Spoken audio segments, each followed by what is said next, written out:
आत्मवंदन मिनलताई. आराधना ध्यान समूहातील सर्व बंधू भगिनींना नमस्कार. आराधना ध्यान समूहाद्वारे आयोजित साहित्य दीपिका या सदरात मिनल येवलेताई आज सुप्रसिद्ध साहित्यिका सुप्रियाताई अय्यर यांच्या कार्यावर संवाद साधणार आहेत. मिनलताईंनी MA मराठी, राज्यशास्त्र व समाजशास्त्र या 3 विषयात केले असून B.Ed व MPhil मराठी विषयात केले आहे.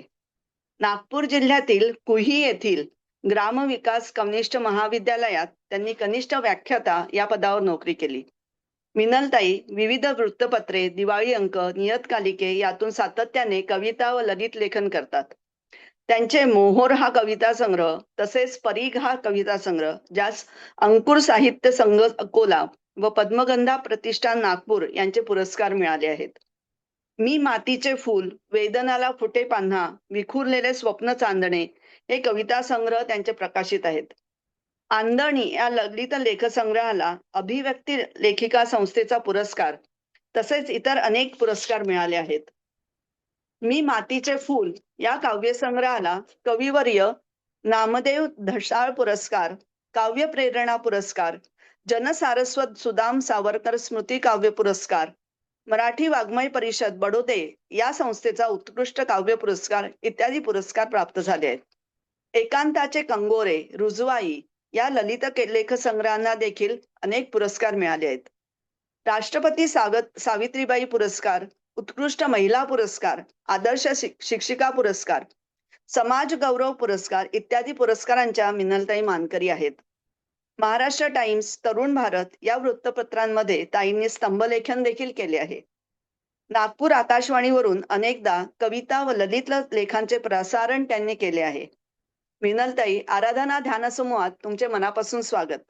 मी ताईंना विनंती करते की त्यांनी आपला संवाद सुरू करावा. धन्यवाद. नमस्कार सर्वांना. आज 11 जुलै विदर्भातील सुप्रसिद्ध ललित लेखिका, कथाकार, कादंबरीकार सुप्रियाताई अय्यर यांचा जन्मदिन. त्यांच्या जन्मदिनाचे निमित्त साधून साहित्य दीपिका या आपणा सर्वांच्या आवडत्या सदरात मी आपणाशी संवाद साधते आहे. सुप्रियाताई अय्यर यांच्या साहित्यावर मला त्यांच्या साहित्याचे जसे आकलन झाले तसा प्रकाश टाकण्याचा मी या ठिकाणी प्रयत्न करते आहे. डॉक्टर प्रभाकर देशमुख शैक्षणिक आणि सामाजिक संस्थेच्या अंतर्गत आराधना ध्यान समूहाने मला विचार व्यक्त करण्याची संधी दिली. त्यासाठी सर्वप्रथम मी आपणा सर्वांचे, या समूहाचे मनापासून आभार मानते. सुप्रियाताईंचा जन्म 11 जुलै 1950 या वर्षी झाला. नागपूरच्या वैदर्भीय अभिव्यक्ती लेखिका संस्थेच्या त्या 12 वर्ष अध्यक्ष राहिल्या. या काळात विविध सामाजिक उपक्रम राबवून अनेक जुन्या नव्या लेखिकांना त्यांनी जुळवून घेतले. त्यांना लिहिण्याची आणि व्यक्त होण्याची संधी दिली. बघता बघता अभिव्यक्ती लेखिका संस्था हळूहळू सर्व दूर पोहोचू लागली. संस्थेच्या यापूर्वीच्या पठारावस्थेला त्यांनी अल्पकाळात ऊर्जितावस्थेत आणले, चैतन्य निर्माण केले. मैत्रिणींनो, मी विद्यार्थी दशेपासूनच लिहिती झालेले होते. अंजनगाव सुरजी येथील राधाबाई सारडा महाविद्यालयात BA झाल्यानंतर पुढील शिक्षणासाठी मी नागपूरला आले. MA, B.Ed, MPhil आणि त्यानंतर नोकरी. परंतु माझे कविता लेखन सुरू होते. परंतु पुढे काही काळाने लग्न, संसार, मोठे कुटुंब, नोकरी यामुळे काही काळ अर्थात 10-12 वर्षाच्या त्या कालखंडात मला साहित्य प्रांतात जास्त रमता आले नाही. परंतु थोडीशी संसारात स्थिर स्थावर झाल्यानंतर साधारणतः 2011 ते 12 पासून मी आपल्या कौटुंबिक कोशातून बाहेर पडून थोडी साहित्य प्रांतात रमू लागले. यावेळी मी अभिव्यक्ती लेखिका संस्थेची सदस्य झाले. या काळात सुप्रियाताईंचे लेखन जोमाने सुरू होते. वृत्तपत्रातील सदरातून त्यांचे कथालेखन, त्याचप्रमाणे विविध कार्यक्रमातून त्यांचे कथाकथनाचे कार्यक्रम त्या काळामध्ये म्हणजे कार्यक्रम मोठ्या जोमात व्हायचे. या अभिव्यक्ती लेखिके संस्थेबद्दल माझ्या मनातही प्रचंड आकर्षण होतं. सुप्रियाताईंबद्दल सुद्धा आकर्षण होतं की ही एवढी मोठी विदुषी, यांच्याशी आपला परिचय व्हायला हवा. परंतु सुरुवातीला त्यांच्याशी बोलताना मनात जी धाकधूक होती की ही एवढी मोठी लेखिका आपल्याशी बोलेल का, संवाद साधेल का, परंतु पहिल्याच भेटीमध्ये ही मनातली माझ्या जी धाकधूक होती ती निघून गेली. त्यानंतर अभिव्यक्तीच्या आणि इतरही अनेक कार्यक्रमांमधून आमच्या भेटीगाठी होत गेल्या आणि मुख्य म्हणजे एकमेकींना जवळ आणणारा धागा होता आमचे लेखन. एकमेकींच्या शब्दांनी, ललित लेखनाने आम्ही एकमेकीच्या मनामध्ये आपली जागा निर्माण केली.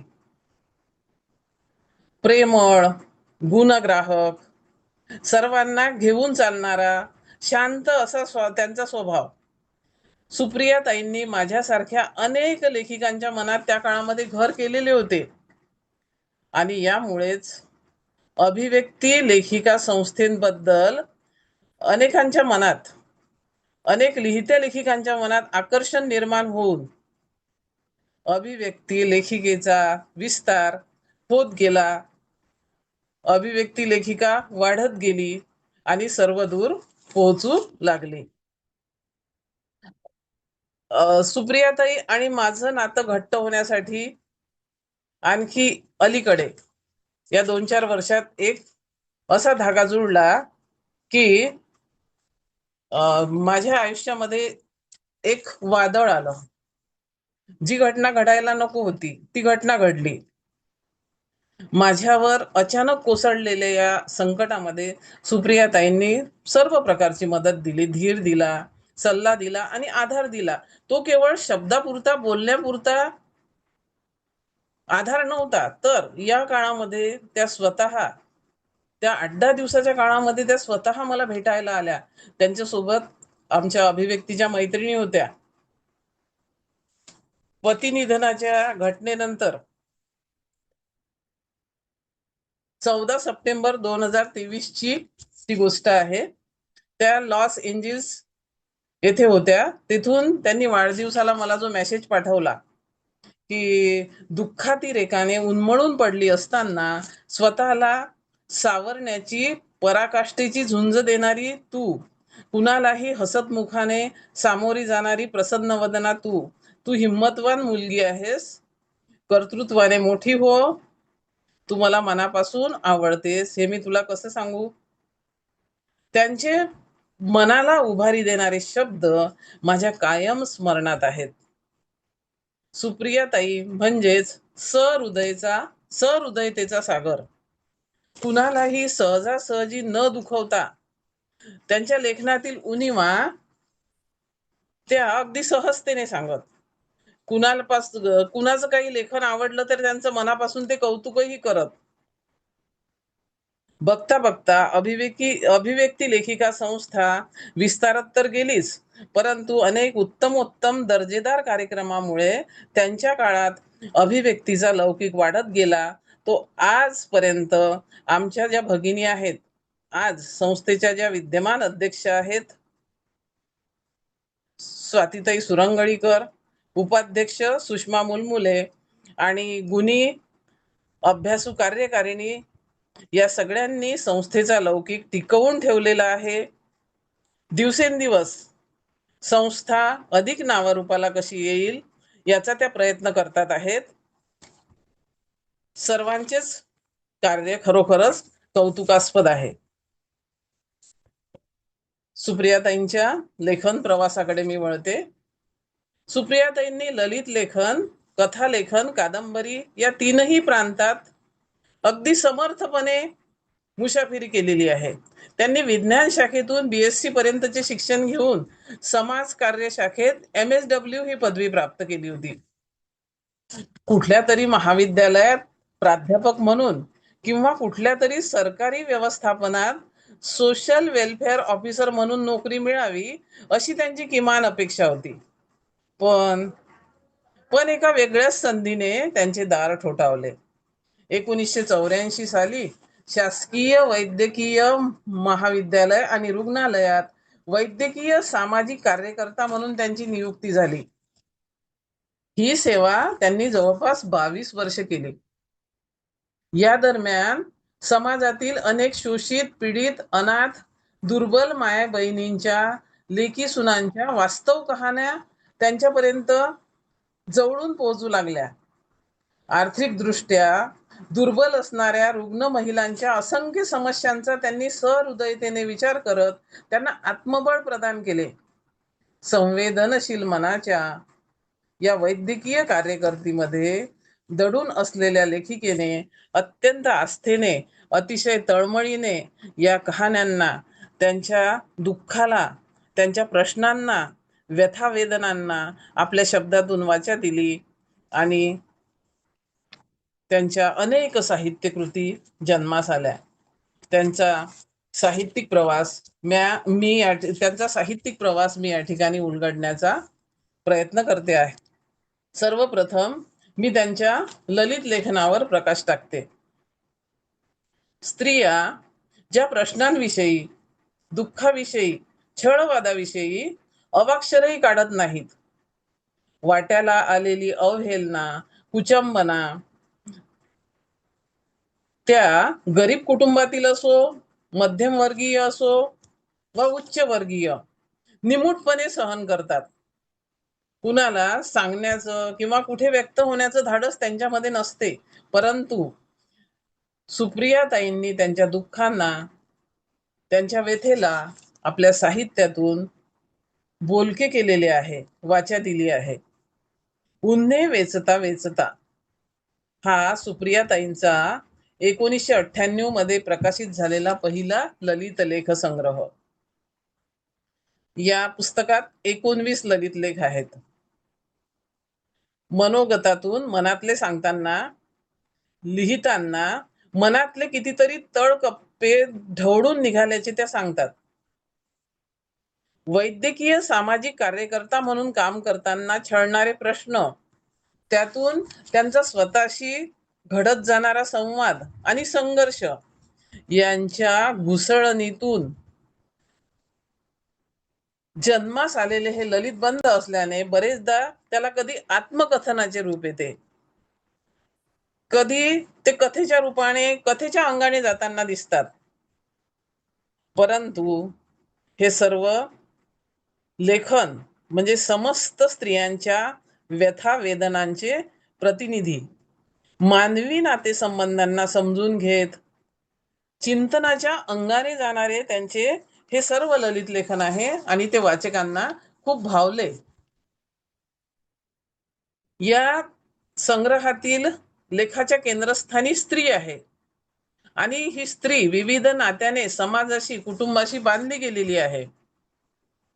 या संग्रहात पहिलाच लेख आहे. त्या लेखामध्ये स्त्रीच्या वाट्याला आलेले दुःख, तिचे कुटुंबातील दुय्यम स्थान सुप्रियाताईंनी अधोरेखित केले आहे. आपल्या सभोवताल असंख्य स्त्रिया आपल्या मुलांसाठी अनेक यातना सहन करतात, घरासाठी कष्ट करतात, परंतु तरीही आपल्या मर्जीने आपल्या घराची कवाडं त्यांना उघडता येतात का? विवाह म्हणजे तरी काय? लेखिकेला पडलेला हा प्रश्न अनेक स्त्रियांच्या मनातील दुःखाला, मौनाला वाचा देतो. या संग्रहातील दुसऱ्या लेखामधून हॉस्पिटलमध्ये कार्यरत असताना आलेल्या स्त्री रुग्णांच्या विविध समस्याचा लालित्यपूर्ण वेध त्यांनी घेतलेला आहे. 7 महिन्याचा गर्भपात झाल्यानंतरही एखाद्या स्त्रीमध्ये जो कमालीचा निर्विकारपणा दिसतो, त्याला कारण काय असेल? त्याला कारण असतं दुःख, दारिद्र्य आणि कर्मभोग. या संग्रहातील एका लेखाचा नायक परिस्थितीचा सामना करणारा सलीम आहे. उच्च विद्या विभूषित स्त्रीच्या शैक्षणिक गुणवत्तेची कदर न करणारा तिचा पती, असा एका लेखाचा विषय आहे. व्यक्ती स्वातंत्र्य नसेल आणि कितीही स्त्री शिकली तरी तिची जी घुसमट होते, ती घुसमट सुद्धा एका लेखातून सुप्रियाताईंनी व्यक्त केलेली आहे. स्त्रियांचे दुःख, त्यांच्या व्यथा वेदना सांगता सांगताच निसर्गही त्यांच्या मनामध्ये घर करून आहे. निसर्गावर त्यांचं निस्सीम प्रेम आहे.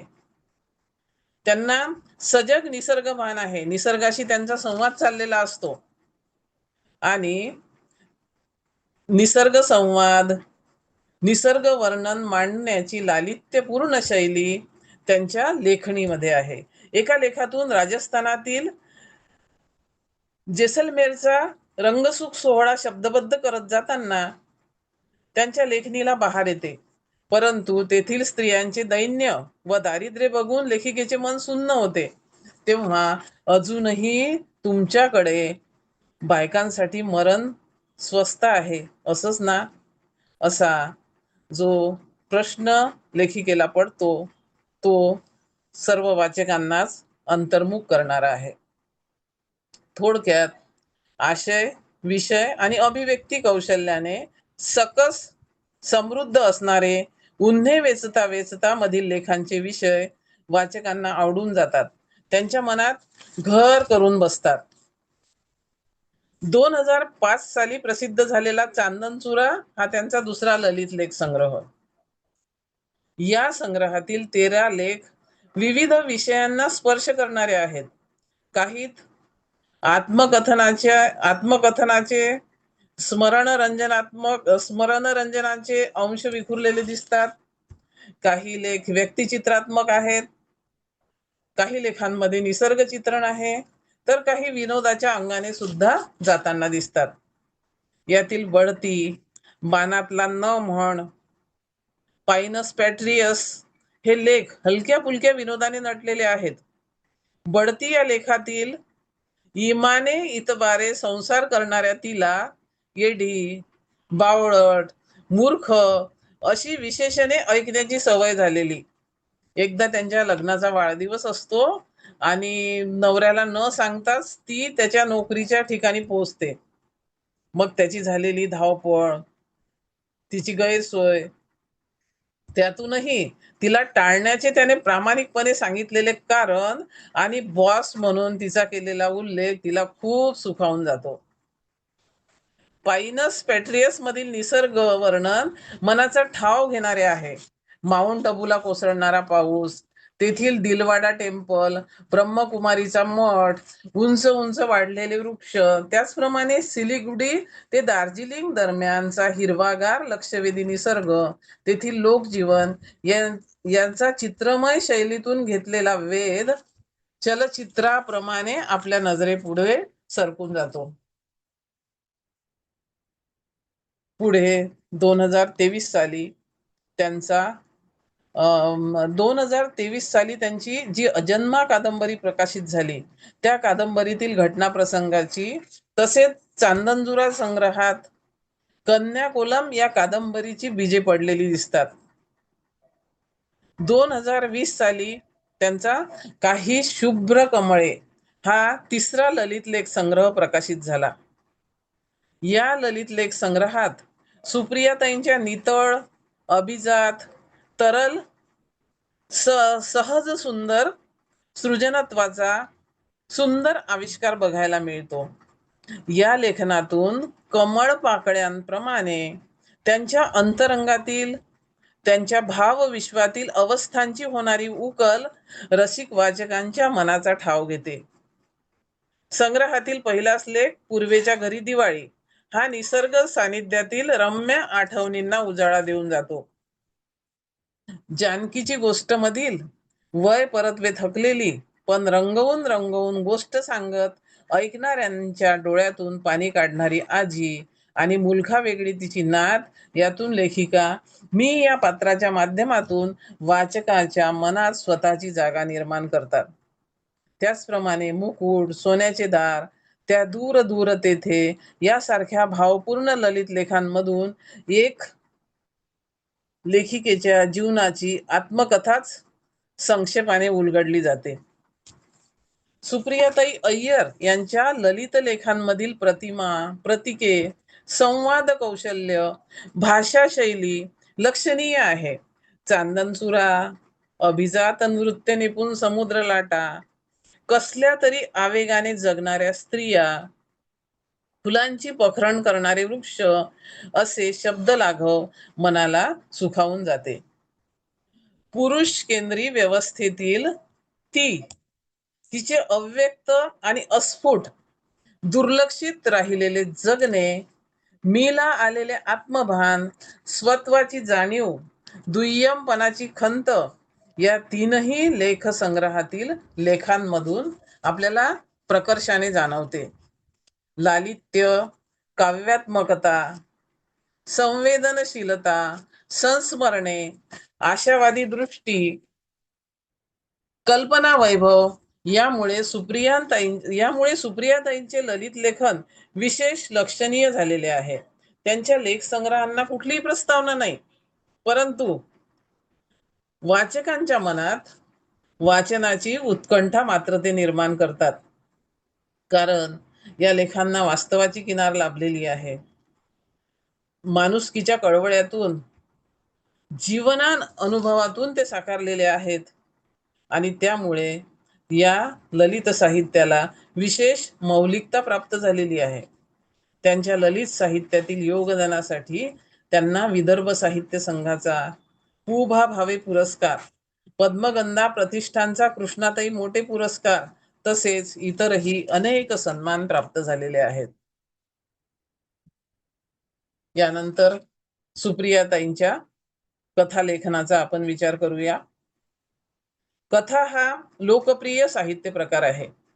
भावना, संवेदना आणि घटना यांच्या सुंदर एकजीवित्वातून जे कथाबीज फुलून येतं ते वाचकांचा मनाचा निश्चितच ठाव घेतं. सुप्रियाताई अय्यर यांनी 1980 नंतरच्या काळात आपल्या कथाकथनाने कथाविश्वावर उल्लेखनीय असा ठसा उमटविला. अनेक प्रसिद्ध वृत्तपत्रातून, नावाजलेल्या दिवाळी अंकातून त्यांनी लेखन केले. नागपूरमधल्या शासकीय रुग्णालयात रुग्णांच्या आणि त्यांच्या नातेवाईकांच्या समुपदेशनाचे काम करत असताना मरणासन्न, विपन्न अवस्थेतील जगण्यासाठी संघर्ष करणाऱ्या अनेक स्त्रियांचे, त्यांच्या दुःखाचे, व्यथावेदनांचे, ताणतणावांचे, त्यांच्या जीवनशैलीचे त्यांना जे जवळून दर्शन झाले तेच त्यांच्या लेखणीत उतरले. 1991 मध्ये त्यांचा खुळी बोगनवेल, 2005 मध्ये किनखापी मोर, 2009 मध्ये सनांद्रे बोंद्र्या, 2016 मध्ये न रडणारी मुलगी, 2019 मध्ये सोन्याचे दरवाजे आणि त्यांच्या मरणोपरांत 2026 मध्ये प्रतिशह असे त्यांचे एकूण 6 कथासंग्रह प्रकाशित आहेत. त्यांच्या बऱ्याच कथांमधून स्त्रियांचे अनुभव विश्व येते. या स्त्रिया सगळ्या मध्यमवर्गीय आहेत, काही निम्न स्तरातल्या आहेत, काही सुशिक्षित वर्गातील सुद्धा आहेत. या स्त्रियांच्या दुःखाचे, उंचावलेल्या नातेबंधाचे त्यांनी चित्रण या कथांमधून केलेले आहे. त्यांच्या कथावर वाडा संस्कृतीचा प्रभाव मात्र ठळकपणे जाणवतो. तसेच या वाड्यातील वयस्क स्त्रियांच्या, त्यांच्या वाट्याला येणाऱ्या एकटेपणाच्या, त्यांच्या दुःख भोगाच्या कथा सुप्रियाताईंनी आपल्या कथा साहित्यातून नेमकेपणाने टिपलेल्या आहेत. अनुभवातील गुंतागुंत, सूक्ष्म बारकावे टिपण्याचे कौशल्य, घटनांना केंद्रस्थानी ठेवून त्यामागे कार्यरत असलेल्या मानवी मनाचा शोध घेण्याची वृत्ती आणि हा शोध वाचकांपर्यंत पोहोचवण्याची असोशी यामुळे त्यांच्या लघुकथेचा पट आपोआपच विस्तारत जाऊन कथेला दीर्घत्व प्राप्त होते. वेदना, दुःख हा सुप्रियाताईंच्या लेखणीचा मुख्य गाभा. तरीही त्यांच्या कथांमधील पात्रे कुठेही दुःखाचा गवगवा करत नाहीत. आक्रस्ताळेपणा तर त्यांच्या लेखणीत मुळीच नाही. दुःखाचे कड निमूटपणे पचवून प्राप्त परिस्थितीचा शांतपणे तर कधी असहायपणे स्वीकार करणारी पात्रे त्यांनी प्रभावीपणे रंगवली आहेत. सोन्याचे दरवाजे संग्रहातील अमरावती नागपूर ही एक दीर्घ कथा फारच हृदयस्पर्शी आहे. ही कथा वाचताना मन हळवं होते, मनाची तगमग होते. एका सधन कुटुंबातील गिरजाबाईंना वृद्धाश्रमात राहण्याची वेळ येते. तिची सहनशक्ती, लहान मुलगा नागपुरात बदलून आल्यावर नक्कीच घरी न्यायसाठी येईल हा वर्षानुवर्ष कायम असलेला तिच्या मनातील जीवट आशावाद, वृद्धाश्रमात नाईलाजाने सोबतच्या बेडवरील निर्विकार चेहऱ्याच्या बटबटीत डोळ्याच्या राधाकाकूंच्या सहवासाची करून घेतलेली सवय आणि प्रत्येक वेळी अमरावती नागपूर बस दिसली की तिच्या आत होणारी कालवा कालव, हे सर्व लेखिकेने इतक्या ताकदीने मांडलं आहे की ही कथा मनाला अगदी चटका लावून जाते. मृत्यू पश्चात प्रकाशित प्रतिशः हा त्यांच्या 6व्या कथासंग्रहात एकूण 13 कथा आहेत. या सर्व कथा विविध दिवाळी अंकातून प्रसिद्ध झालेल्या आहेत. त्यांना म्हणजे या संग्रहाला प्रस्तावना नाही, नितळपणे वाचक या कथांचा आस्वाद आनंद घेऊ शकतात, हे मात्र खरं. प्रतिशः म्हटले की बुद्धिबळाचा डाव येतो. आपले ध्येय साध्य करण्यासाठी माणसाच्या आयुष्यात प्रतिशः मात असा खेळ कायम सुरू असतो. मानवी जीवनातील संघर्षाचे प्रतीक, धडपडीचे प्रतीक म्हणून लेखिकेने दिलेले हे शीर्षक अगदी समर्पक आहे. मानवी मूल्य, भावभावना, माणुसकी यांच्यापासून कोसोदूर असलेल्या एका मानवनिर्मित वस्तीत घेऊन जाणारी वस्ती नावाची कथा संग्रहात आहे. त्या दोघी सेल्फ एस्टीम, शिट्टी, स्वगत, बहर, बिलवा अशा मनाचा वेध घेणाऱ्या अतिशय प्रभावी सुंदर अशा कथा या संग्रहात आहेत. आशय आणि विषय अशा दोन्ही दृष्टीने या कथांनी आपले वेगळेपण जपलेले आहे. या कथा संग्रहाचे अलीकडे झालेले प्रकाशन म्हणजे सुप्रियाताईंना ती आदरांजलीच होती. अभिनिवेश रहित असलेले सुप्रियाताईंचे कथालेखन वाचकांना भावते. संवेदनशील सजग माणूस म्हणून जीवनाकडे बघण्याचा त्यांचा निश्चित असा एक दृष्टिकोन होता.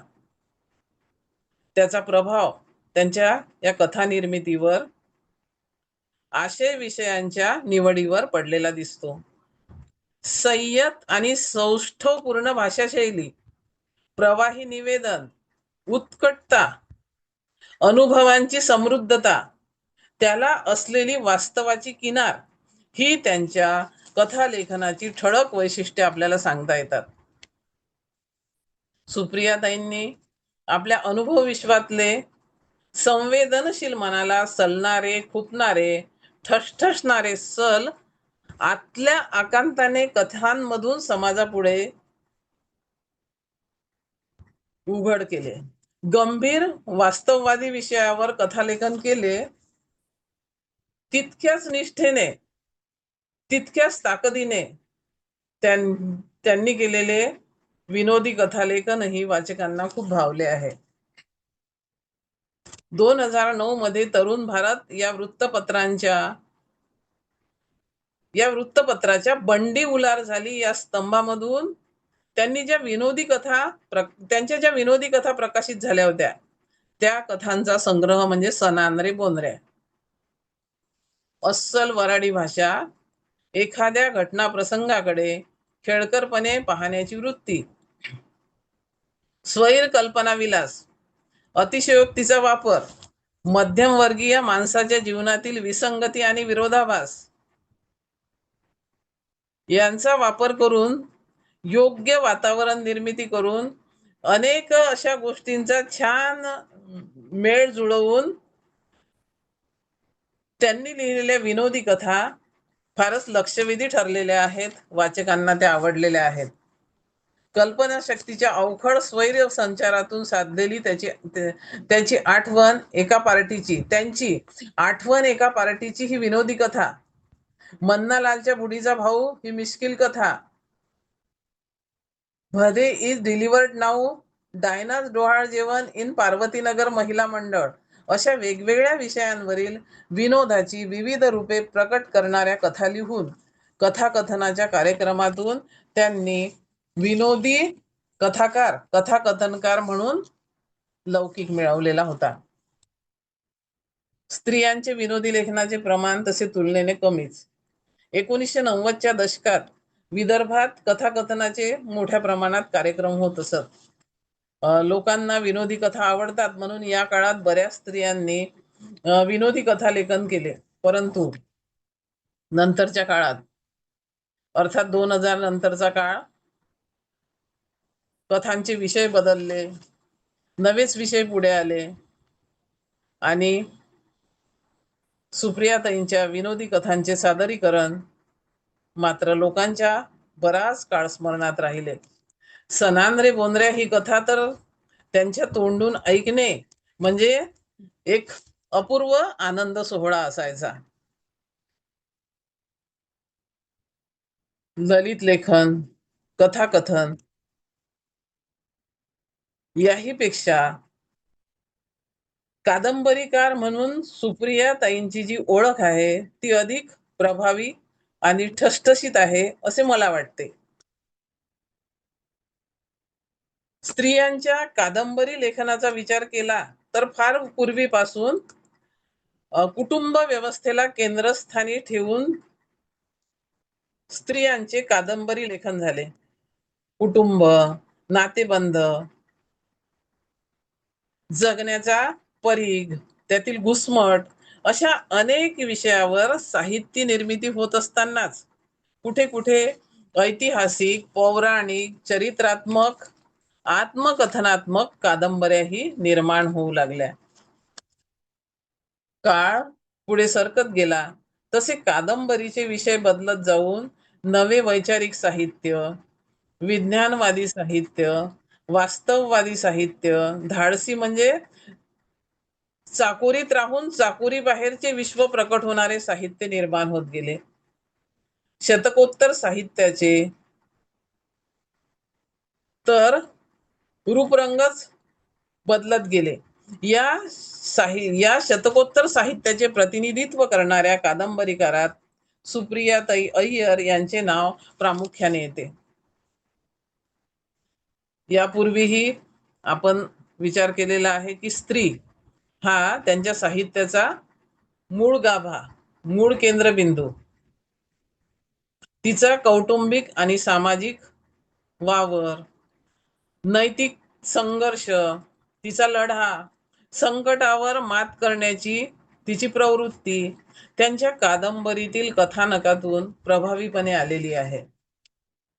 त्यांच्या कादंबरीतील स्त्री हार झाली तरी राखेतून फिनिक्स पक्षाप्रमाणे जन्म घेते, धडपडते, येणाऱ्या संकटावर ती धाडसाने मात करते. सुप्रियाताईंच्या एकूण 6 कादंबऱ्या प्रकाशित झालेल्या आहेत. म्हणजे मला खरोखरच सांगताना आनंद वाटतो की सुप्रियाताईंचं साहित्य मी झपाट्याने वाचून काढलं, झपाटल्यासारखं वाचून काढलं. त्याला कारण सुरुवात झाली शुद्ध वेदनांची गाणी या कादंबरीपासून. ही कादंबरी माझ्या हाती लागली, त्या कादंबरीचा गाभा विषय त्याने माझ्या मनात घर केलं आणि मग सुप्रियाताईंचं पहिल्या कादंबरीपासून सगळं साहित्य अगदी झपाट्याने मी वाचून काढलं. त्यानंतर म्हणजे एक निमित्तही घडलं की तरुण भारत मध्ये एक सदर होतं, ती सध्या काय लिहिते. तर हे सदर माझ्याकडे 4 महिन्यासाठी आलेलं होतं. या सदर मध्ये स्त्रियांच्या विविध साहित्य प्रकारांचा आढावा घ्यायचा होता. कथा, आत्मचरित्र, ललित लेखन, कादंबरी. तर या निमित्ताने अनेक महिलांचं लेखन, विविध साहित्य प्रकार वाचनात आले. सुप्रियाताईंचं साहित्य तर पूर्ण अगदी वाचणे म्हणजे माझ्या आवडीचा छंद होऊन गेला. 2000 साली ज्याचं त्याचं आभाळ ही त्यांची पहिली कादंबरी प्रकाशित झाली. नागपूरच्या ज्ञानेश प्रकाशनानेच ती काढली. या कादंबरीची म्हणजे मूळ कथा रेवती या पात्राभोवती केंद्रित झालेली असली तरी स्त्रियांच्या स्वभावाचे विविध कंगोरे, त्यांची मनोवस्था, त्यांच्या अंतर्मनातील वादळे, दबलेले हुंदके लेखिकेने वाचकांपुढे या कादंबऱ्यातून आणलेले आहेत. आज काळ बदलला, स्त्रीही बदलते आहे, पण मुलगाच हवा या निरर्थक हव्यासाची आस अजूनही स्त्री पुरुषांच्या मनातून काही संपलेली नाही. पुरुष तटस्थ आहेत, परंतु या कादंबरीतील रेवती, वहिनी, आई या कुटुंबातील स्त्रियांवर निर्णय लादून ते मात्र नामानिराळे होतात. आजही कुटुंबात स्त्रीला स्वातंत्र्य नाही. तिने तोंडाला पदर लावून मुकाट्याने दुःख गिळून टाकावे अशीच अपेक्षा असते. या कादंबरीतील रेवती, वहिनी, आई, जयुताई, अनु, पौर्णिमा स्त्रियांच्या विचारांचे प्रतिनिधित्व करत असताना एक कठोर, विरक्त, आत्मरत असं एक कादंबरीतील पात्र आहे. तिचं नाव आहे ॲनी. ही मात्र स्वतःचं आव्हान निवडते. ती या स्त्रियांसारखी मुळमुळ रडत बसत नाही. स्त्री शिक्षणासाठी घरातून पळून जाणाऱ्या सावित्रीची बंडखोरी सुद्धा वाचकांच्या मनाला दिलासा देऊन जाते. म्हणजे स्त्रियांच्या वर्तमान जगण्यातील एक पुढचं पाऊल या ठिकाणी या कादंबरीतील नायिकेनं उचललेलं आहे आणि ती खरं तर काळाची गरजही आहे. घाबरट परंपरा जपत घुसमटीत जगणाऱ्या स्त्रिया स्वतःचे बंदिस्त जीवन जगण्यात धन्यता मानतात. स्त्रियांना चौकटीतले जगणे जगायला भाग पाडतात. हे अतिशय मार्मिकतेने या कादंबरीतून सुप्रियाताईंनी सांगितले आहे. जुन्या काळातील स्त्रियांचं जगणं मांडतानाच एखादी धाडसाने त्यातून निष्ठून स्वतःचं जग कसं निर्माण करते हा नवा विचार या ठिकाणी लेखिकेने वाचकांना दिलेला आहे. क्षितिजानंतर ही 2007 मध्ये प्रकाशित झालेली सुप्रियाताईंची दुसरी कादंबरी. ज्याचं त्याचं आभाळ या पहिल्या कादंबरीचा धागा पकडूनच क्षितिजानंतर या दुसऱ्या कादंबरीची वीण गुंफली गेली आहे असे वाटते. लेखिका स्त्री असल्याने, शिवाय स्त्री जीवनाशी संबंधित आरोग्य विभागात काम करत असल्याने स्त्रियांच्या अंतर्मनातील वेदनांपर्यंत त्यांना पोहोचता आले. या कादंबरीतही अनेक स्त्री पात्रे आहेत. स्त्रियांच्या वाट्याला आलेले शरीर आणि मनाचे भोग ते मुकाट्याने सोसण्याची त्यांची सहनशक्ती लेखिकेने या निमित्ताने जवळून अनुभवली. मुलगा हवा म्हणून 5व्यांदा बाळंतपण लादलेली, बाळंतपणाच्या वेदना विरण्यापूर्वीच मारझोडीच्या, अत्याचाराच्या जखमा शरीरावर घेऊन जगणारी, पुरुष प्रधान मानसिकतेची बळी पडलेली स्त्री लेखिकेने समर्थपणे या कादंबरीतून उभी केलेली आहे. प्रत्येक स्त्रीच्या कथा वेगळ्या, व्यथा वेगळ्या, त्यांच्या दुःखाचा सोसण्याचा पोत वेगळा. त्या स्त्री दुःखाशी, त्यांच्या जाणीवांशी, त्यांच्या गुदमरण्याशी एकजीव होऊन त्या जगण्याला लेखिका शब्द देते आणि त्यातून त्यांची एक एक कलाकृती साकारत जाते. काळ बदलला तरी घुसमट परंपरागत विचारांचं मानगुटीवर बसलेलं भूत काही अजून संपलेलं नाही. स्त्रीचे शरीर केवळ उपभोगण्यासाठीच म्हणून तिच्यावर आजही अनन्वित अत्याचार केले जातात. अनेक घरात आजही तिला आचार विचाराचे स्वातंत्र्य नाही. तिचे जगणे आजही यंत्रवत आहे. समाजाची कितीही प्रगती झाली तरी स्त्रियांच्या वाट्याचा भोगवटा काही संपला नाहीच. क्षितिजानंतर कादंबरीतून न पटणारे पण वास्तव असलेले चित्र उभे करण्यात लेखिका यशस्वी झालेल्या आहेत. या कादंबरीतील संवाद कौशल्य, वर्णन शैली, निवेदन शैली वाचताना कादंबरीचा विषय, कथानक मनाचा वेध घेते. कन्याकुलम ही त्यांची तिसरी कादंबरी. स्त्री दुःखाचा, स्त्री मनातील उलाढालीचा वेध घेणाऱ्या या तिसऱ्या कादंबरीतही लेखिकेने स्त्रीच्या मनोव्यथेला शब्द दिले आहेत. यापूर्वीच्या 2 कादंबऱ्यांमधील चित्र महाराष्ट्रीयन कुटुंबातील आहे, परंतु ही त्यांची तिसरी कादंबरी दाक्षिणात्य कुटुंबातील आहे. दक्षिणी संस्कृतीचा जवळून परिचय करून देणारी ही कादंबरी पावल्या, पिठल्या, अट्टकल, मुळतपुडी अशी वस्तूंची, पदार्थांची नावे वाचताना मज्जा येते. शीर्षकही वेगळेच आहे ना, कन्याकुलम. कन्याकुलम म्हणजे काय तर रांगोळी. या कादंबरीत अनेक पात्रांची गुंतवळ आहे, रांगोळी सारखीच. अनेक स्त्री पात्र आहेत. त्यातील अम्मा हे विशेष पात्र, अलमू हे मुख्य पात्र. अलमूच्या जन्मापासून तिच्या वाट्याला दुःख येतं. यासोबतच कादंबरीतील तिची आई सरोजा, जान्हवी, जया, वरदलक्ष्मी, सावित्री याही स्त्रिया अंतरात दुःख घेऊनच वावरत असतात. वरील 3ही कादंबरीत आलेला दुःखाचा सूर, स्त्रियांच्या दुःखाचा भोगवटा, यामुळे आलेला एकसुरीपणा वाचकांना कंटाळवाणा वाटण्याची शक्यता असू शकते. मात्र या कादंबरीत आलेलं निसर्ग वर्णन मात्र फार सुंदर आहे.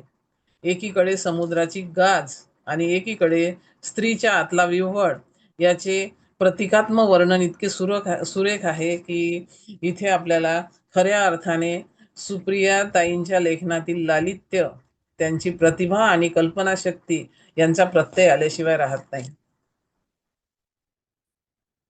शुद्ध वेदनांची गाणी, अतिशय लोकप्रिय, अतिशय उत्तम अशी साहित्यकृती. ही 2017 साली प्रकाशित झालेली कादंबरी. वेगळा विषय, ग्रामीण जीवन, दीर्घ कालपट, अनेक स्त्री पुरुष पात्रे, कथानकातील गूढता यामुळे ही कादंबरी वाचकांना विशेष भावलेली आहे. ही कादंबरी वाचताना ती खिळवून ठेवते.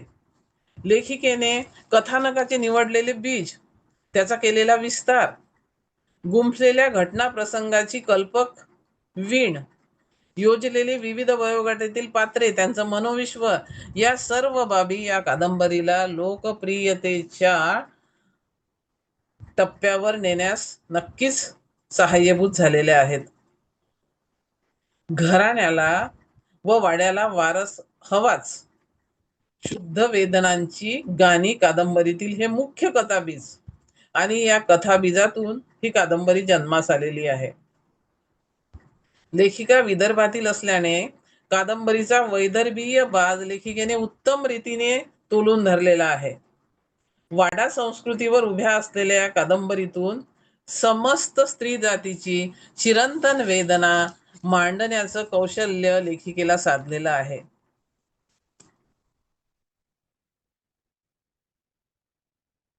रसिको हो, एक रसिक वाचक या नात्यानं आपला छंद जपत असताना ज्या काही साहित्य कृतींनी मला अस्वस्थ केलं, आपल्या विश्वात गुरफटून टाकलं, वेड लावलं, त्या साहित्य कृतीचं ऋण मान्य केल्याशिवाय मला राहवत नाही. आशा बगे यांची भूमी, कविता महाजनांची भिन्न, गोनी दांडेकरांची मृण्मयी, गौरी देशपांडे यांचं एक एक पान गळावया, सुप्रियाताईंची शुद्ध वेदनांची गाणी आणि अलीकडे वाचलेली देवा झिंजाळे यांची एक भाकर तीन चुली ही कादंबरी. या साहित्य कृतींच्या विश्वातून बाहेर येताना काही वेगळ्या जाणीवा, काही निर्मिती सूत्रे, काही आनंद निधानं माझ्या मनाला गवसली आहेत निश्चितच. जातिवंत लेखकाला मनात खोलवर रुतून बसलेल्या काही गोष्टी स्वस्थ बसू देत नाहीत. काही प्रत्यक्ष अनुभवलेल्या, कधी आई आजीकडून ऐकलेल्या त्या घटनांना, मनात रेंगाळत राहणाऱ्या जाणीवांना लेखकाला आपल्यापासून वेगळं करताच येत नाही. सुप्रियाताईंनी विकेशा कुठेतरी पाहिली असावी. फार जवळून तिचं जगणं त्यांनी अनुभवलं असावं. तिच्या यातनामय जगण्याच्या तळाशी पोहोचलेल्या संवेदना लेखिकेला स्वस्थ बसू देत नसाव्यात. या ना त्या काळात स्त्रियांच्या वाट्याचे भोग काही संपत नाहीत. 21व्या शतकातही त्या समस्या नवरूप धारण करून पुढ्यात आलेल्या आहेत. वेदना भोगत जगणारी माणसे वेगवेगळ्या पद्धतीने व्यक्त होतात. कुणी वेदना कुरवाळत जगते, कुणी वनवासी होते. या कादंबरीतील बायांना स्वतःची वेदना कुरवाळण्याचा कधी अवकाशच लाभत नाही. सारे दुःखभोग तळाशी साठवून वरवर मिळालेलं जग न सावरण्याचा जमेल तसा प्रयत्न करत या कादंबरीतील बाया जगतात. भावना जेव्हा वेदनांच्या वर जातात तेव्हा त्या वेदनांची गाणी होतात. अनंत वेदना, दुःखभोग, घुसमट, कोंडमारा, समाजभय, पुरुषी वर्चस्व, रूढी परंपरा, वाड्याचे रीतिरिवाज या साऱ्यांमध्ये दबलेल्या मूक हुंदक्यांना या कादंबरीने वाचा दिली आहे. भावना, संवेदना आणि जाणीवा यांच्या घुसळणीतून बाहेर आलेल्या अभिनिवेश रहित लेखनाने शुद्ध वेदनांची गाणी होत काळावर आपलं नाव उमटवलेलं आहे. या कादंबरीतील जीवनपट फार व्यापक आहे. 3 पिढ्यांचा, 3 पिढ्याच्या काळाला प्रवाहित करून हा जीवनपट, हे कथानक या ठिकाणी उलगडत जाते. कादंबरीत मुख्य कथानकाशी संबंधित अनेक पात्रे आहेत, अनेक उपकथानक आहेत, परंतु कथेचा धागा कुठेही विस्कटत नाही. चित्रदयशी भाषाशैली, ओघवते आणि प्रवाही लेखन, त्यामुळे वाचकांची उत्कंठा वाढवत नेत. तो संपूर्ण वाडा, त्यातील पात्रे, त्यांचं जगणं, भवताल, तो काळ आपल्या नजरेपुढे उभा होतो. वराडच्या ग्रामीण संस्कृतीतला तो भला मोठा वाडा एक पात्र होऊनच आपल्या नजरेपुढे वावरत राहतो. अंतरीचे धावे, स्वभावे बाहेरी या नात्याने लेखिकेने आपल्या अनुभव विश्वाशी तद्रूप होत वाचकांना निर्मळ सर्वश्रेष्ठ आनंद देणारी, साहित्य विश्वात मोलाची भर घालणारी अशी साहित्य कृती शुद्ध वेदनांची गाणीच्या रूपाने आपल्याला दिलेली आहे. या कादंबरीवरील माझे दीर्घ परीक्षण मी सुप्रियाताईंना पाठवलेले होते. त्यांना खूप भावले. त्यांच्या चेहऱ्यावरील आनंद, त्यांनी मी लिहिलेल्या त्या लेखावर दिलेली प्रतिक्रिया मला खूप बळ देणारी आहे. अलीकडेच समीक्षेवरील माझा आकलनाची आस्वाद रूपे हा लेख संग्रह प्रकाशित झालेला आहे. समीक्षा लेख आहेत त्यामध्ये विविध साहित्य कृतीवरील शुद्ध वेदनांची गाणी यावरील तो दीर्घलेख त्या पुस्तकात समाविष्ट केलेला आहे. माझ्या पुस्तकाचंही मोल या लेखाने वाढवलेलं आहे. अजन्मा ही सुप्रियाताईची यानंतरची कादंबरी. कौटुंबिक कथानक, वाडा संस्कृतीच्या कोशातून बाहेर पडत कादंबरीचा एक नवा पैलू या कादंबरीच्या रूपाने आपल्या पुढे आलेला आहे. वैद्यकीय सामाजिक कार्यकर्ता म्हणून काम करत असताना, त्यातही स्त्री रोग प्रसूती विभागात नियुक्ती झालेली असताना, दुर्दैवाचे दशावतार जन्मभर भोगाव्या लागणाऱ्या स्त्रियांशी त्यांचा कायम संपर्क येत गेला. त्यातून त्यांचे विचार, त्यांचं जगणं उलगडत गेलं. आयुष्याच्या उतारावर असलेल्या एखाद्या प्रौढेच्या जगण्यातला जीवट दुःखदायक संघर्ष असो, कधी ती नकोशी झालेली असो, कधी ती निराशेच्या गर्तेत ढकलल्या गेलेली असो, स्त्रियांच्या जगण्याच्या अनेक कहाण्या लेखिकेला इथे काम करताना कळत गेल्या. काहींनी खोल जखमाही दिल्या. लेखिकेच्या शब्दात सांगायचे तर, काळजाच्या आतल्या कप्प्यात खच्च रुतून बसलेल्या या कहाण्या काहींवर अलगद फुंकर घालता आली. लेखिकेला भेटलेल्या माय बहिणीच्या, लेखी सुनांच्या वास्तव कहाण्या म्हणजे अजन्मा ही कादंबरी. जन्माला आलेल्या अनेक स्त्रियांचे भोग असे की जगणेच असह्य व्हावे, सगळ्या आशा आकांक्षांचा फुलोराच नियतीने खुडून नेलेला.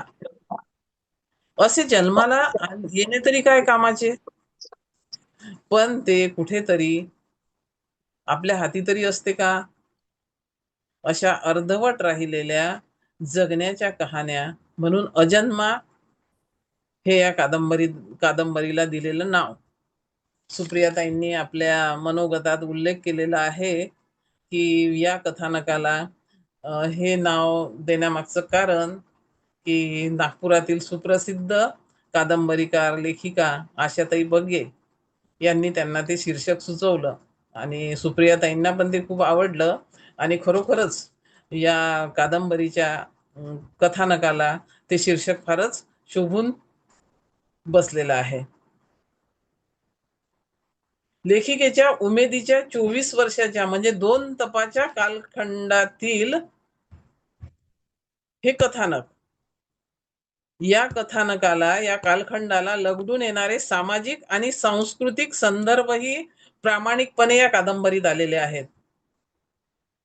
अतिशय संवेदनशील असलेली शिल्पी मुजुमदार या नायिकेच्या आजूबाजूला भिरभिरत असलेल्या सुनीता, रेहाना, उर्मिला, मधुवंतीच्या अर्धवट राहिलेल्या जगण्याच्या कथा वाचक मनाला अस्वस्थ करून जातात. वाचक या स्त्रियांच्या दुःखाशी समरस होऊ लागतो. लेखिकेच्या प्रवाही निवेदन शैलीमुळे, प्रभावी वर्णन कौशल्यामुळे त्या सरकारी दवाखान्यातील वातावरण जिवंत पद्धतीने आपल्या नजरेपुढे उभे होते. नायिका सामाजिक कार्यकर्ती म्हणून दवाखान्यात रुजू होते नि सुरू होतो अजन्माचा अंतर्मुख व्हायला लावणारा प्रवास. वडिलांकडून शोषित सिफिलिसग्रस्त सुनीता, गर्भाशय मांड्यात लोंबणारी म्हातारी, आंधळी लता, वेडी जानकी, सासऱ्यापासून मुली जन्माला घालणारी सावित्री, जुळ्या मुलांना घेऊन पळून जाणारी उर्मिला, गर्भपातासाठी आलेली रेखा, मेहरून रुखसार अशा कितीतरी स्त्रियांचे जगणे, त्यांची जगण्यासाठीची धडपड, त्यासाठी नाईलाजाने निवडलेले अनैतिक मार्ग, सारे मार्ग भिन्न भिन्न, काही सुन्न करणारे, प्रत्येकीच्या जगण्याच्या भिन्न भिन्न कहाण्या, त्यांचे प्राक्तन भोग, त्यांचं रेटत जाणारं आयुष्य, हे सगळं अनुभव विश्व मन पिळवटून काढणार आहे. या कादंबरीतील अनुभवांना वास्तवाची किनार असल्यामुळे जणू काही ती पात्र जिवंत रूपाने आपल्या अवतीभोवती वावरतात. दवाखान्याची रुक्ष कठोर भाषा, तिचा चपखलपणे केलेला वापर, प्रसंगाची मांडणी, लिहिण्यामागची लेखिकेच्या काळजातली ओल, संवेदनशीलता, यामुळे एक एक प्रसंग जिवंत होऊन अजन्मा मनाचा ठाव घेते आणि लेखिकेच्या शब्द सामर्थ्याने वाचक तृप्त होतो, अंतर्मुख होतो, थक्क होतो. सुप्रियाताईंच्या मृत्यूपश्चात प्रकाशित झालेली विशाखा ही त्यांची 6वी कादंबरी. सुप्रियाताईंच्या अनेक साहित्य कृतीत स्त्रीमन, मानवी भावनाची गुंतागुंत, समाज त्यातील गुंतागुंत दिसते. मानवी मनाच्या तळाशी जाऊन प्रश्नांचा शोध घेणे हा त्यांच्या जिव्हाळ्याचा विषय आहे. विशाखा कादंबरीतही 3 पिढ्यांचे चित्रण येते. काळाचा एक विशाल पट या निमित्ताने या कादंबरीत विणला गेलेला आहे. सुप्रियाताईंच्या या अगोदरच्या सामाजिक कादंबरीचा धागा त्यांनी याही कादंबरीत पुढे नेला आहे. वाडा संस्कृती, त्यातील पुरुषांची मनमानी वृत्ती, बाहेरख्यालीपणा, स्त्रियांची हतबलता प्रकर्षाने या कादंबरीत आलेली आहे.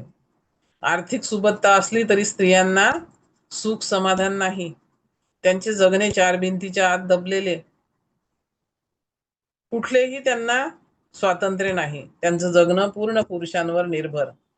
स्त्रियांची लैंगिक अतृप्ती, मानसिक घुसमटही प्रभावीपणे सुप्रियाताईंनी या कादंबरीत साकारली आहे. एका पिढीतील पुरुषांच्या मनमानी वृत्तीमुळे पुढील पिढीची झालेली बिकट अवस्था, असुरक्षित वातावरणामुळे बालपणापासूनच नैराश्य वाट्याला आल्याने ही पिढी व्यसनात गुरफटलेली. परंतु बुद्धिमान कलाप्रेमी तरुणांच्या मनावर बालपणाची गडद सावली अजूनही कायम आहे. मुलांकडे दुर्लक्ष करणारे स्वार्थी पिता वृद्धपणी त्यांच्याकडे येऊन त्यांचे कुटुंब उद्ध्वस्त करतात. पुरुष आपले दुःख व्यसनात बुडवतो. स्त्री अशी करू शकते का? ती अतिशय शोषित, समंजस आलेल्या परिस्थितीला तोंड देते, जुन्यांनाही समजून घेते, नव्यांनाही समजून घेते आणि तिच्याच भरवशावर कुटुंबाचा हा डोलारा उभा असतो. हे लेखिकेला या ठिकाणी आवर्जून सांगायचं आहे. एक खंत अशी आहे की ही विशाखा कादंबरी सुद्धा तेवढ्याच ताकदीची आहे, परंतु म्हणजे तिच्या आवृत्ती अजून प्रकाशात यायच्या असाव्यात म्हणून ती वाचकांपर्यंत पोहोचू शकली नाही. परंतु याही कादंबरीला, सुप्रियाताईंच्या याही कादंबरीला उत्तम प्रतिसाद निश्चितच मिळेल, यात शंका नाही. सुप्रियाताईंच्या एकूणच लेखनाचा विचार करताना काही गोष्टी निश्चितच सांगता येतात. स्त्रीच्या आंतरिक शक्तीचे प्रकटन, मानवी गुंतागुंतीची सूक्ष्म नोंद, त्यामागील कारण मीमांसा करणारी संवाद शैली, समृद्ध तितकेच विलोभनीय शब्दकळा, हे त्यांच्या लिखाणाचे बलस्थान होते. त्यांच्या लिखाणात कुठेही आक्रोश वा उरबडवेपणा तर मुळीच नाही. चिंतन, मूल्यात्मता, अनुभवांशी प्रामाणिकता, वास्तवावर आधारित विषयांची केलेली अभिव्यक्तीसाठी निवड, प्रत्येकारी शैली, सौष्ठवपूर्ण आणि ओघवती भाषा शैली, यामुळे कथा, कादंबरी, ललित या त्यांनी हाताळलेल्या 3ही साहित्य प्रकारावर आपल्या वैशिष्ट्यपूर्ण लिखाणाने त्यांनी वेगळा ठसा उमटविला आहे. दुर्धर आजाराचे निमित्त होऊन अगदी अल्पावधीत 23 डिसेंबर 2024ला सुप्रियाताई या लौकिक विश्वातून निघून अनंतात विलीन झाल्या. मात्र स्त्री जाणीवांचा भाव परिपोष करणाऱ्या, जीवन मूल्ये रुजवणाऱ्या, लिहिणाऱ्या, नव्या जुन्यांना वाट दाखवणाऱ्या त्यांच्या साहित्यातील विचारांच्या रूपाने सुप्रियाताई कायम आपल्यामध्ये आहेत. पुनश्च त्यांच्या स्मृतींना मी विनम्र अभिवादन करते. आराधना ध्यान समूहाने संवाद साधण्याची संधी दिली.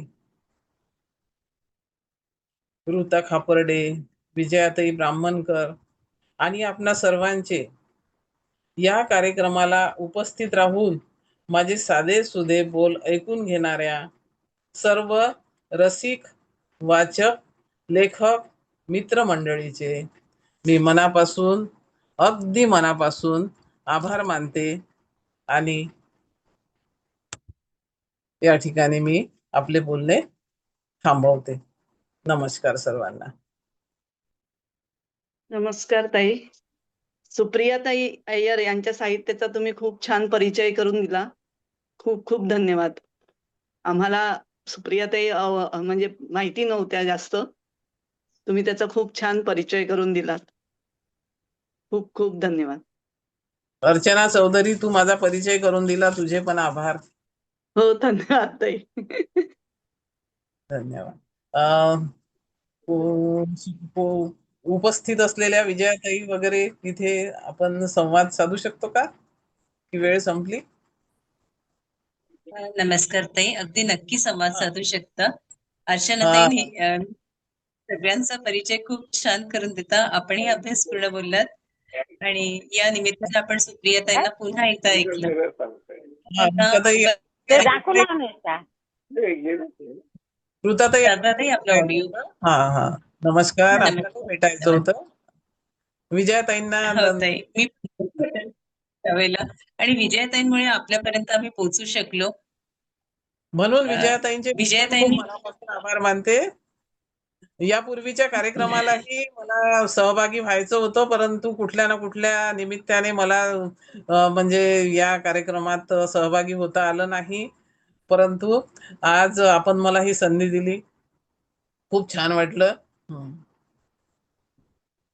भेटत राहू. मनापासून धन्यवाद ताई. आणि या 13 तारखेला आपल्या अर्चनाताई चौधरी डॉक्टर प्रकाश भाऊ आमटेंकर बोलणार आहेत चरित्रगाथा या सदरात. तर आपण सगळ्यांनी अगदी अवश्य यावं, हे आताच आपल्याला निमंत्रण देते, कारण 2 दिवसांनीच आपण सगळे पुन्हा भेटणार आहोत. कुणाला जर संवाद साधायचा असेल तर ताईंशी आपण बोलू शकता, मिनल ताईंशी. आपला ऑडिओ आणि आपली खिडकी उघडून. धन्यवाद. मिनल, सुरुची बोलते. सुरुची बोलते. नेहमीप्रमाणे अतिशय सुंदर, अभ्यासपूर्ण आणि इतकं सविस्तर तू त्यांच्या पूर्ण याचं ओळख करून दिलीत ना, खूप छान वाटलं ग. आणि इतकी आठवण येते ना त्यांची, की पहिल्यांदा मी जेव्हा भेटले ना, तेव्हा मला ना त्या कडक शिक्षिका वगैरे वाटल्या. काही बोलल्या न त्या. आणि आम्ही म्हणजे मी सुषमाताई आहे इथे, आम्ही त्या सुलभा हेर्लेकर ताईंच्या याच्यावर एक कार्यक्रम बसवला होता. त्यात कविता मी अभिनयासकट वगैरे करून दाखवली. दुसरी कविता एवढी जमली नाही मला. त्या म्हणाल्या, तुझी कविता किती सुंदर केली आणि दुसऱ्यांच्या कवितेला तू दाद नाही दिली तशी. म्हटलं नाही, आता मी करून दाखवेल. आणि नंतर इतकं त्यांनी प्रेम केलं ना, की काय सांगू तुला अगदी. आणि माझ्या पुस्तक प्रकाशनाला मी त्यांच्या घरी गेले होते, तर माझ्यासाठी खास त्यांनी एक वेगळा उपमा तयार केला होता, म्हणजे शेवयांचा वगैरे.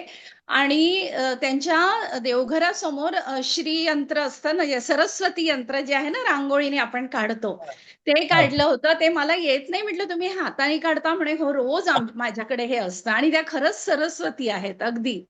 आणि त्यांना माझ्या पुस्तक प्रकाशनाच्या तेव्हा मी त्यांचं कौतुक केलं. याच्यासाठी तिघींना बोलवलं होतं, आशाताई आणि सुप्रियाताई आणि शुभांगीताई भडभडे. आणि या तिघींना मी साड्या दिल्या होत्या. त्यांनी ती साडी नेसून, कारण ह्या विदर्भाची शान आहे असं मी त्यांना म्हटलं होतं. आज आपलं जे नाव होत आहे वैदर्भी यांचं, ते यांच्यामुळे होत आहे. तर मला त्यांचं कौतुक करायचं होतं. आणि अगं नंतर जेव्हा त्या आजारी होत्या, माझी बहीण गेली होती नुकतीच, मी खूप ह्याच्यात होते, मी त्यांना मेसेज केला तर त्यांनी गुड मॉर्निंगचाच असा मेसेज केला. तर त्यांचा मेसेज अजून आहे, कशी आहेस माझ्या लाडक्या गोड लेकी. हे मी शब्द इतकं म्हणजे मला हे झालं की आई माझी मला हाक मारते, इतकं प्रेम होतं त्यांच्यामध्ये. अगदी काही आणि लिखाण तर काही नाही, त्यांच्या याच्यावरचं नाटक झालं होतं. मला वाटतं शुद्ध वेदनांची गाणी आहे त्यावर होतं की काय, एक आपण पाहिलं होतं बघ मीनल, नाटक होतं, त्याचं नाटक बनवलं प्रकाशन होतं. त्यांनी त्या काय पद्धतीने सुंदर. हो, खूपच शुद्धीकरणाची सुंदर. गाणीचं प्रकाशनच त्यांनी त्याचं नाट्य रूपांतर करून केलं होतं. कुणाची हा भाषणं हा नव्हतं, काही हा, नव्हतं. एक्झॅक्टली. Yes yes. सुषमा. अप्रतिम म्हणजे. हा. आणि इतक्या लक्ष्मी सारख्या सुंदर होत्या त्या, म्हणजे ते तेज होतं त्यांच्यामध्ये. आणि डोळे ते खूप जुने फोटो टाकायचे तेव्हा म्हणायचे, बापरे काय डोळे आहे कमल नयनी, असंच म्हणायचे मी त्यांना. अतिशय जितक्या मला ऑरा त्यांचा पॉझिटिव्ह होता ना, इतका पॉझिटिव्ह होता की म्हणजे आपण त्याला मॅस्मराईज होणं, मंत्रमुग्ध होऊन जाऊ आपण त्यांच्याकडे बघून. आज खूप आठवण येते त्यांची. असं वाटत खूपच. होतं की कोण आहे ऐक का आपल्या खूप मैत्रिणी. तर सुषमा दिसते आहे, सुरुची दिसते आहे, अजून कोण आहे? बोललीस मिनल तू. आणि पुन्हा एकदा ती सगळी मी आहे चित्रा. हा मी हा पण हा बरं मंजुषा कौटकर. हं? हा वा वा. पुन्हा ऐकलं. त्यांच्या त्या सगळ्या पुस्तकांची आपण वाचलेल्या. आणि हा, कदाचित इथे जे लोक त्यांना खूप ओळखत नाही त्यांना हा एक प्रश्न पडला असेल की अय्यर आडनाव असून यांनी मराठी इतकं चांगलं कसं लिहायच्या.